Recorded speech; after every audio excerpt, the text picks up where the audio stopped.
My brothers and sisters of Africa, I stand before you not only as a soldier, not only as a president, but as an African son whose heart is heavy. Today, I speak not just for Burkina Faso, I speak for the crying mothers in Nigeria. I speak for the fathers who dig graves with shaking hands.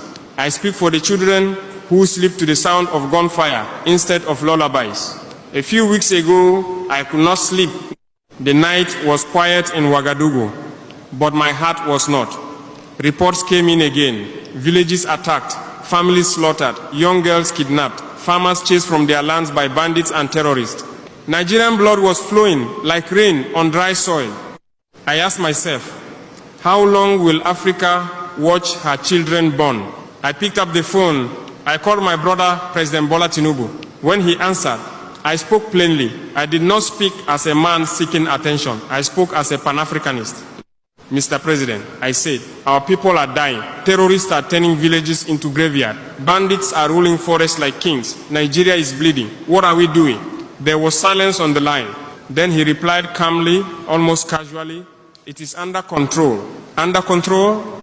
But what does under control mean to a mother who just lost 3 children? What does under control mean to a farmer whose land is now a battlefield? What does under control mean to a child who has learned to run at the sound of motorcycles, because that is how death arrives? My brothers and sisters, I have seen war, I have seen fear in the eyes of innocent people, and I know what it looks like when a situation is not under control. The truth is simple. Nigeria deserves peace. Nigeria is not just another country. Nigeria is the giant of Africa. Nigeria is drums and laughter. It is oil and intellect. It is strength and culture. When Nigeria shakes, Africa trembles. When Nigeria bleeds, Africa feels pain. I told President Tinubu, if the problem is too heavy, let us carry it together. If your hands are tired, let Africa stand with you. And if you cannot move against these criminals, then allow us to join you openly and decisively. I did not say this as a threat. I said it as a brother who refuses to watch another brother drown. But I felt distance in his voice. I felt comfort in words instead of urgency in action. Outside my office window that night, I could hear young soldiers training, boots striking the ground, determined, focused, ready to defend their homeland. And I thought about the Nigerian soldiers who are also brave, who are also ready, but who need clear direction, strong will, and fearless leadership. This is not about pride. This is not about power.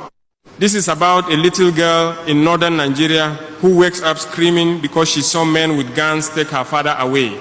This is about a young boy who should be in school, but now holds fear in his heart instead of books in his hands. This is about villages that once had weddings and music, now silent except for the wind blowing through burnt houses. Africa must stop pretending. We cannot hold conferences while our people are buried. We cannot make speeches while our people are hunted. We cannot smile for cameras while our continent is wounded. I say this with love, but I say it with firmness. Leadership is not comfort. Leadership is sacrifice. Leadership is action. Nigeria does not need statements. Nigeria needs security. Nigeria does not need denial. Nigeria needs courage. When I ended that call, I stood alone in my office. The lights were dim. The map of Africa hung on the wall in front of me. I walked toward it slowly. I placed my hand over Nigeria. I whispered, "You deserve peace." And today, I repeat it loudly so the whole world can hear. Nigerians deserve peace. They deserve to farm without fear. They deserve to travel without checkpoints of terror. They deserve to send their children to school and expect them to come home alive. Africa must protect her own. If one nation is attacked by terror, it is an attack on all of us. Our borders may separate governments, but they do not separate our blood. I speak today not to embarrass anyone. I speak because silence has become dangerous. And this is only the beginning of what must be said. My brothers and sisters, after that call, I did not feel peace. I felt a storm inside me, because words are easy, but reality is not. In the days that followed, more reports came. More villages attacked, more families displaced, more children missing. The forests of northern Nigeria have become places of fear. The roads have become traps. The night has become an enemy. I saw the images. Houses burned, black skeletons, cooking pots lying in the ashes, a child's sandal half buried in dust, goats wandering without owners, silence where there used to be songs. This is not under control. This is pain. Nigeria is a proud nation, a powerful nation, the heartbeat of West Africa. From the streets of Lagos to the plains of the north, it is a land of strength and creativity. But what does strength mean when villages are emptied by fear? I thought about the mothers, a mother in Kaduna. She hears gunshots at midnight. Her heart jumps. She gathers her children under the bed. The door breaks open, shouting, fire, chaos. In the morning, her husband is gone, her home is gone, her world is gone. What will we tell her? Be patient? It is under control? No. We must tell her the truth. And the truth is this: Africa has been too slow to defend her own people. I am a soldier. I understand security. Terrorists do not wait for meetings. Bandits do not wait for press conferences. Evil does not rest. I spoke again to President Bola Tinubu. I told him, my brother, the situation is bigger than politics. It is bigger than image. It is about survival. He replied, again calm, again confident. We are handling it. Handling it. But handling it for who? For the television? For the newspapers? Or for the villagers who sleep in the bush because their homes are gone? There is a difference between controlling a narrative and controlling a battlefield. My heart is not against Nigeria. My heart beats with Nigeria. When I look at Nigeria, I do not see a separate country. I see cousins. I see shared ancestors. I see a common struggle against colonial chains. I see a giant that must not kneel before terror. This is Pan-Africanism.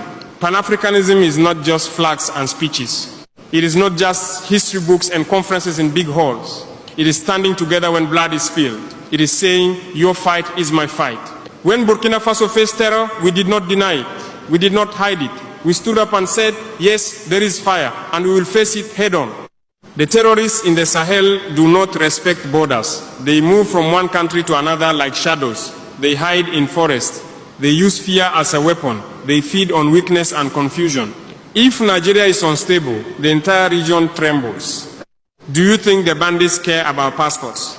Do you think the terrorists check maps before they attack? No. They care about power. They care about fear. They care about spreading darkness. And what do our people care about? They care about waking up alive. They care about planting crops in peace. They care about hearing laughter instead of screams. That is all.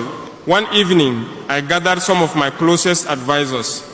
We sat around a long wooden table, no cameras, no microphones, just truth. I asked them, if Nigeria were to ask for help, would we stand with them? Every single one said yes. Not because we want influence, not because we want praise, but because we understand that Africa must save Africa. If one house in the village is on fire, the others do not say it is not my house. They bring water, they bring buckets, they bring their hands. But what if the owner of the house says there is no fire while smoke fills the sky? That is the question that troubles me. I respect sovereignty, I respect leadership, but respect does not mean silence in the face of suffering. Nigeria deserves peace. The Nigerian soldier deserves support. The Nigerian farmer deserves protection. The Nigerian child deserves a future. And let me be clear, this is not an attack on the Nigerian people. The Nigerian people are strong, proud, intelligent. They are not weak, they are not helpless, but they are hurting. And when Africans are hurting, we must speak.